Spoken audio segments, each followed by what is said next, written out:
जय श्री राधे। श्री हरिवंश राधा वल्लभ लाल की जय। पूज्य गुरुदेव महाराज की जय। बहुत बहुत स्वागत है आप सभी का।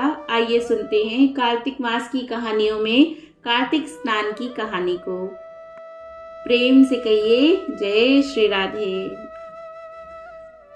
एक घर में सास, बहू, बेटा ये 3 जने थे।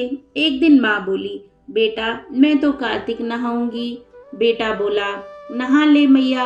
सो उसने अपनी मैया के लिए घी बूरो लाकर रख दियो और बहू से बोला कि मैया कार्तिक नहाएगी सो उसके लिए लड्डू कर देना। बहू ने घी बूरा तो उठाकर रख दिया और चुनी भूसी के लड्डू कर दिए। बेटा अपनी मैया को यहाँ छोड़े जा रहा हूँ, सो तुम लोग इनका ध्यान रखना।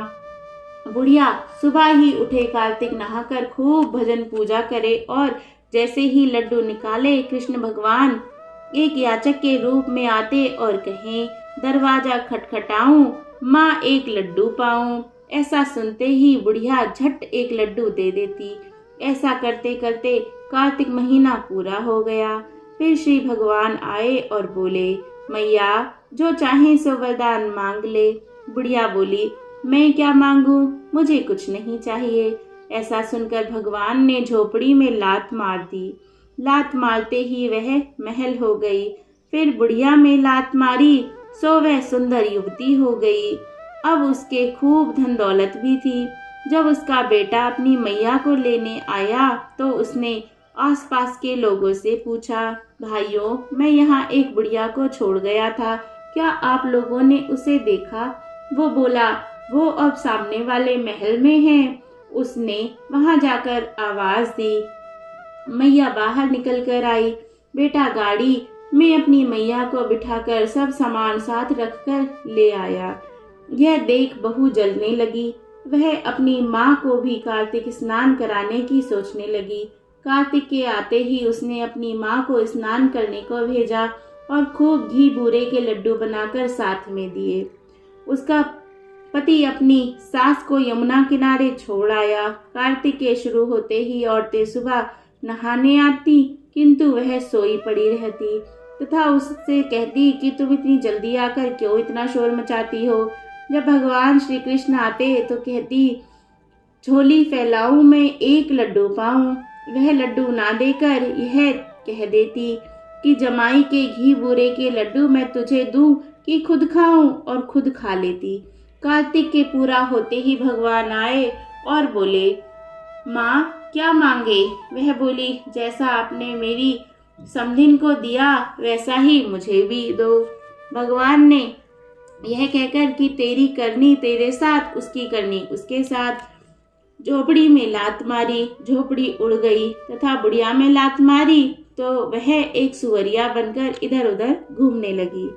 कार्तिक महीना पूरे होते ही बहू बोली कि तुम अपनी मैया को लेने तो तुरंत चले गए, अब मेरी माँ को भी तो लेते आओ। वहां जाकर उसने देखा ना तो झोपड़ी ना बुढ़िया। पूछने पर पता लगा कि झोपड़ी का पता नहीं, बुढ़िया तो सुअरिया बनकर घूम रही है। वह सुअरिया के गले में एक रस्सी बांधकर उसे खींच लाया और अपनी बहू से बोला कि यह तेरी माँ है। वह बोली, अरे माँ का यह हाल कैसे हो गया? पति बोला, तेरी माँ की करनी तेरी माँ के साथ, मेरी मैया की करनी मेरी मैया के साथ।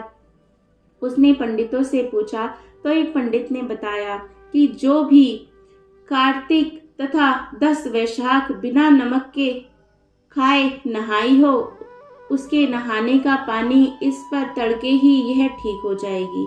यह सुनकर बहू ने विचारा कि मेरी सास ने इसी तरह स्नान किए हैं तथा वह अपनी सास की खुशामद करके बोली, सासू जी आज तो मैं तुम्हें खुद अपने हाथों से नहलाऊंगी। सास बोली, तुम नहीं मानती तो नहला दो। तब बहू ने एक गड्ढा खोद उसमें अपनी माँ को बिठा दिया और ऊपर से पट्टा रख दिया। अपनी सास को उस पट्टे पर बिठाकर खूब मलमल कर स्नान कराया।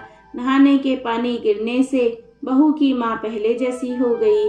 जैसा कार्तिक पहली को आया सो सबको आवे, दूसरी को आया वो काहो को ना आवे। जय जय श्री राधे, जय जय श्री राधे श्याम। तो ये कार्तिक की कहानी थी। आशा है आपको खूब आनंद आया होगा। प्रेम से कहिए जय जय श्री राधे, जय जय श्री राधे श्याम।